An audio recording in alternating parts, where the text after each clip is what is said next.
the human family and the other than human family.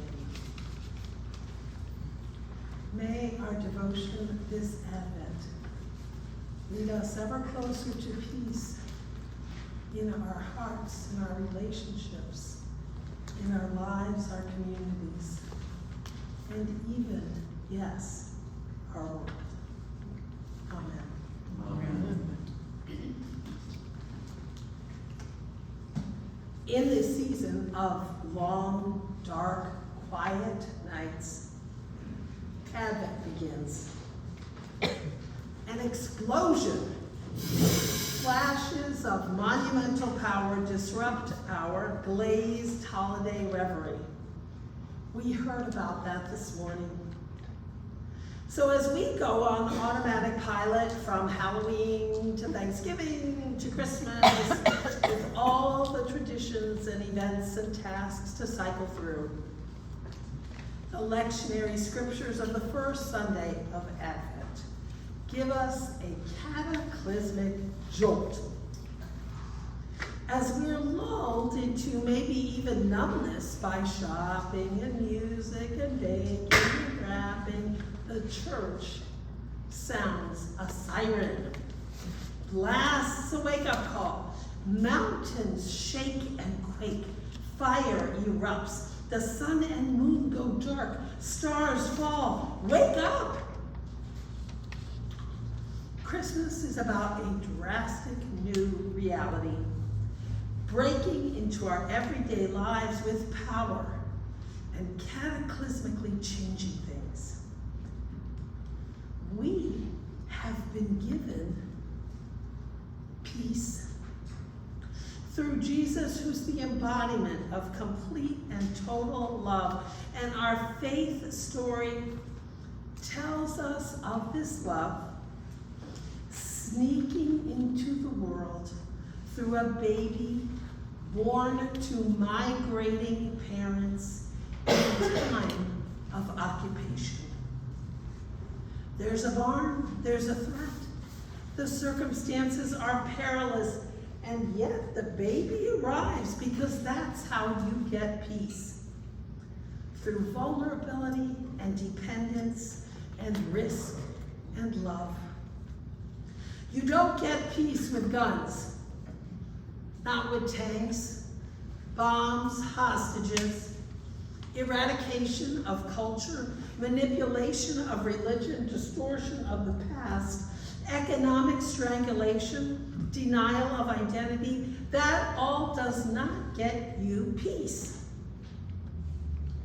Despite the misguided pursuits we see happening around us today, all over the world. So each year, we celebrate that God is breaking in with a new reality, with peace, through love and a baby. Vulnerability bringing people together, recognizing our common need. Now, despite the fact that Christmas is the most celebrated holiday in the world, our world is not getting the message of Christmas. If peace, divine peace, descended upon the planet tomorrow, or even on December 25th, there are so many people who would be devastated, furious, and wrecked. Those at the top of my list: defense contractors and politicians. Not necessarily people in the armed services. They may be among the first to recognize true peace and surrendered. Deep peace. The peace of the shining stars would be such a drastic change from our current situation that I believe most people would reject it outright. Because the condition of peace, divine peace, would be a cataclysmic, explosive remaking of the world as we know it. we celebrate the birth of Jesus because of what the grown-up Jesus lived and taught about God, about love, about peace. And he was crucified for it. And I think he would be crucified again were he to come here today, despite the many churches that bear his name and the many people that claim his salvation. You see, peace, true peace is powerful. It has the power to take down systems of oppression. It has the power to destroy inequity, inequality, bias, and greed. True peace has the power to turn stone-cold hearts and make them pulse with compassion. Peace has the power to unclench fists, to lower voices, to dissipate fear. True peace has the power to liberate economic systems from the strangulating grip of greed. True peace has the power to balance the natural systems of the earth, providing a healthy home for all species, including our non-human relatives. Look around today. We expect the cataclysms of war, violence, mass shootings, climate change, another war between the Israelis and the Palestinians, the killing, the hostages, the devastation, the humanitarian crisis, war after war after war after war after war, and we still expect this to lead to peace. That's insanity. Here's the most hopeful sign I'm seeing this Christmas season. Christmas has been canceled in Bethlehem. Yeah, in Bethlehem, the Palestinian town on the West Bank. Bethlehem, recognized as the birthplace of Jesus, where each year thousands upon thousands of people descend to celebrate the birth of Jesus, the Prince of Peace. In a winter wonderland of market stalls, Christmas lights, trees, parades, processions, choirs, bands, concerts, and of course, church services.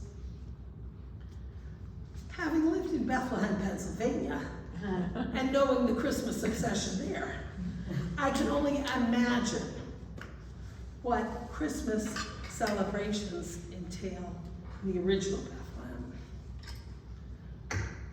But not this year. A cataclysm, an explosion, no Christmas in Bethlehem, Palestine. All the festivities, save the services, have been canceled, despite the economic impact. The power of peace is breaking in.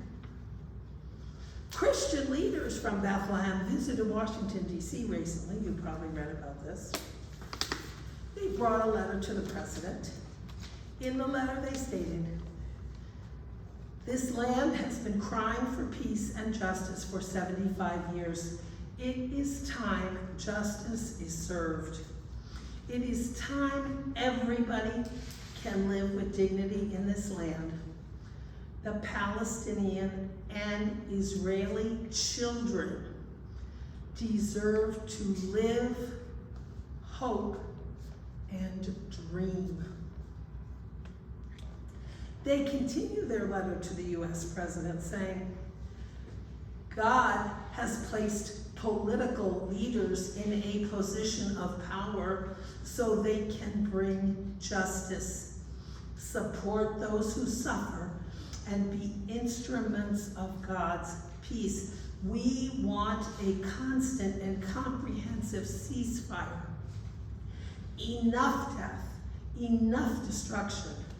This is a moral obligation. There must be other ways."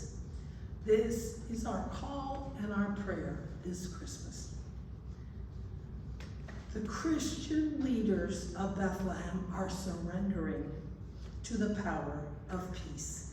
They are embracing a transformed reality. They are living their truth. No more business as usual.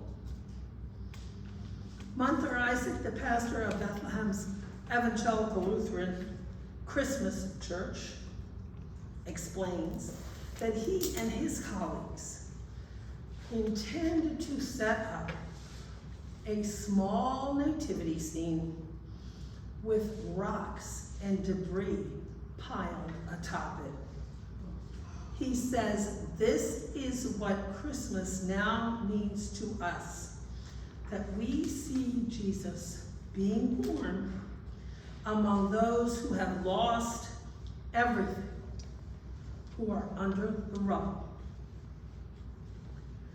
While Bethlehem may have canceled the markets and decorations, performances, and parades, it seems the true spirit of Christmas is alive and well in Bethlehem. Once again, still, always. Amen.